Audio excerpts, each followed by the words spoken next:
Winston was writing in his diary. It was 3 years ago. It was on a dark evening in a narrow side street near one of the big railway stations. She was standing near a doorway in the wall, under a street lamp that hardly gave any light. She had a young face, painted very thick. It was really the paint that appealed to me, the whiteness of it like a mask, and the bright red lips. Party women never paint their faces. There was nobody else in the street and no telescreens. She said $2. For the moment, it was too difficult to go on. He shut his eyes and pressed his fingers against them, trying to squeeze out the vision that kept recurring. He had an almost overwhelming temptation to shout a string of filthy words at the top of his voice, or to bang his head against the wall, to kick over the table and hurl the inkpot through the window, to do any violent or noisy or painful thing that might black out the memory that was tormenting him. Your worst enemy, he reflected, was your own nervous system. At any moment, the tension inside you was liable to translate itself into some visible symptom. He thought of a man whom he had passed in the street a few weeks back, a quite ordinary-looking man, a party member, aged 35 to 40, tallish and thin, carrying a briefcase. They were a few meters apart when the left side of the man's face was suddenly contorted by a sort of spasm. It happened again just as they were passing one another. It was only a twitch, a quiver, rapid as the clicking of a camera shutter, but obviously habitual. He remembered thinking at the time, "That poor devil is done for." And what was frightening was that the action was quite possibly unconscious. The most deadly danger of all was talking in your sleep. There was no way of guarding against that so far as he could see. He drew his breath and went on writing. I went with her through the doorway and across a backyard into a basement kitchen. There was a bed against the wall and a lamp on the table turned down very low. His teeth were set on edge. He would have liked to spit. Simultaneously with the woman in the basement kitchen, he thought of Catherine, his wife.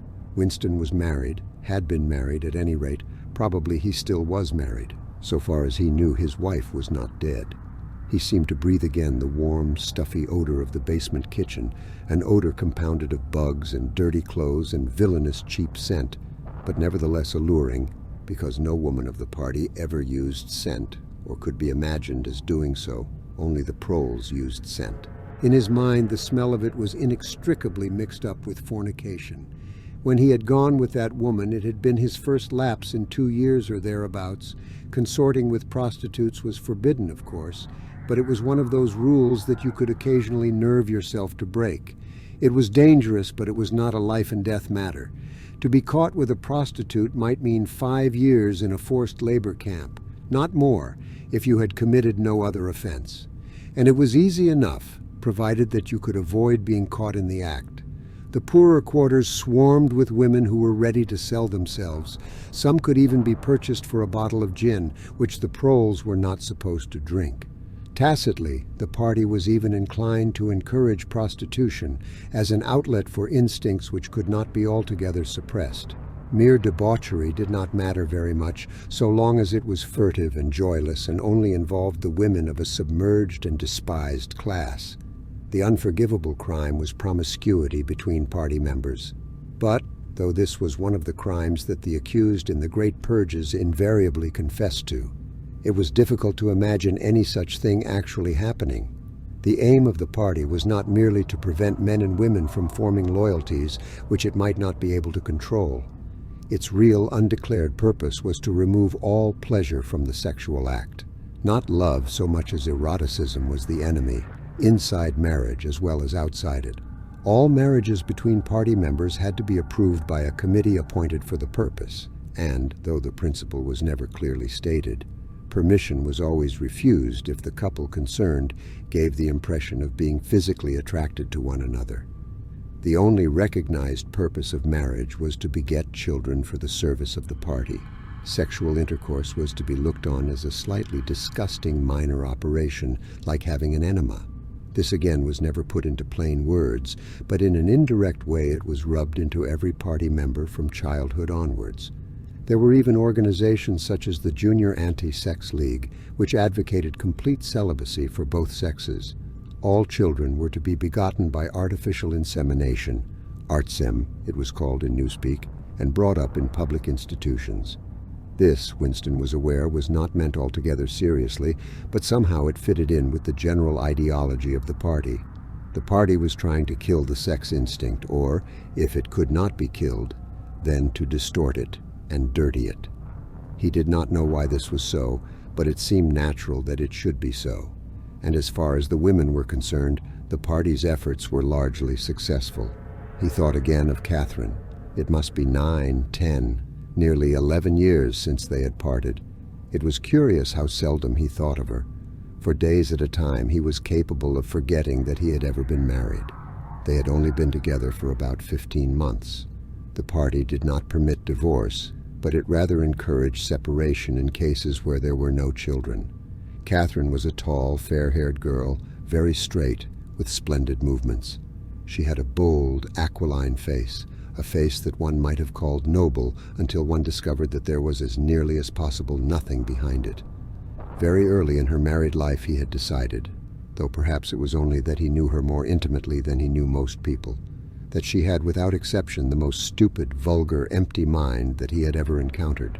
She had not a thought in her head that was not a slogan, and there was no imbecility, absolutely none that she was not capable of swallowing if the party handed it out to her. The human soundtrack, he nicknamed her in his own mind. Yet he could have endured living with her if it had not been for just one thing: sex. As soon as he touched her, she seemed to wince and stiffen. To embrace her was like embracing a jointed wooden image, and what was strange was that even when she was clasping him against her, he had the feeling that she was simultaneously pushing him away with all her strength. The rigidity of her muscles managed to convey that impression. She would lie there with shut eyes, neither resisting nor cooperating, but submitting. It was extraordinarily embarrassing and after a while horrible. But even then he could have borne living with her if it had been agreed that they should remain celibate. But curiously enough, it was Catherine who refused this. They must, she said, produce a child if they could. So the performance continued to happen once a week quite regularly whenever it was not impossible.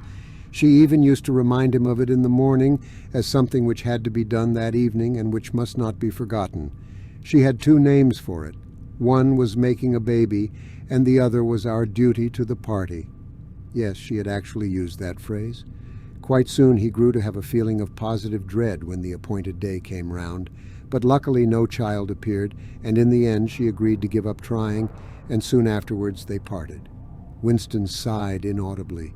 He picked up his pen again and wrote, "She threw herself down on the bed and at once, without any kind of preliminary, in the most coarse, horrible way you can imagine, pulled up her skirt.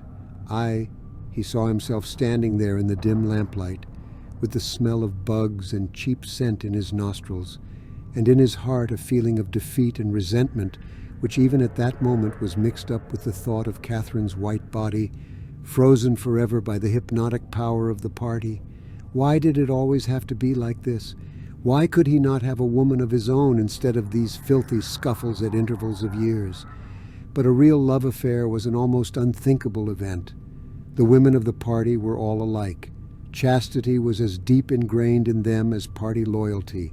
By careful early conditioning, by games and cold water, by the rubbish that was dinned into them at school and in the spies and the youth league, by lectures, parades, songs, slogans, and martial music, the natural feeling had been driven out of them. His reason told him that there must be exceptions, but his heart did not believe it.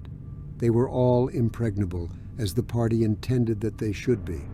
And what he wanted, more even than to be loved, was to break down that wall of virtue, even if it were only once in his whole life. The sexual act, successfully performed, was rebellion. Desire was thought crime. Even to have awakened Catherine, if he could have achieved it, would have been like a seduction, although she was his wife. But the rest of the story had got to be written down.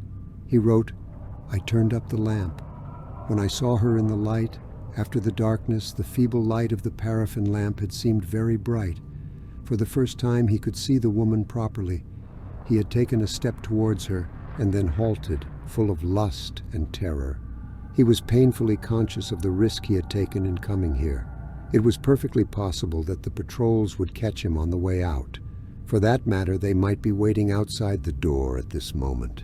If he went away without even doing what he had come here to do, It had got to be written down, it had got to be confessed. What he had suddenly seen in the lamplight was that the woman was old. The paint was plastered so thick on her face that it looked as though it might crack like a cardboard mask. There were streaks of white in her hair, but the truly dreadful detail was that her mouth had fallen a little open, revealing nothing except a cavernous blackness. She had no teeth at all. He wrote hurriedly, in scrabbling handwriting, "When I saw her in the light, she was quite an old woman, 50 years old at least. But I went ahead and did it just the same." He pressed his fingers against his eyelids again. He had written it down at last, but it made no difference. The therapy had not worked. The urge to shout filthy words at the top of his voice was as strong as ever.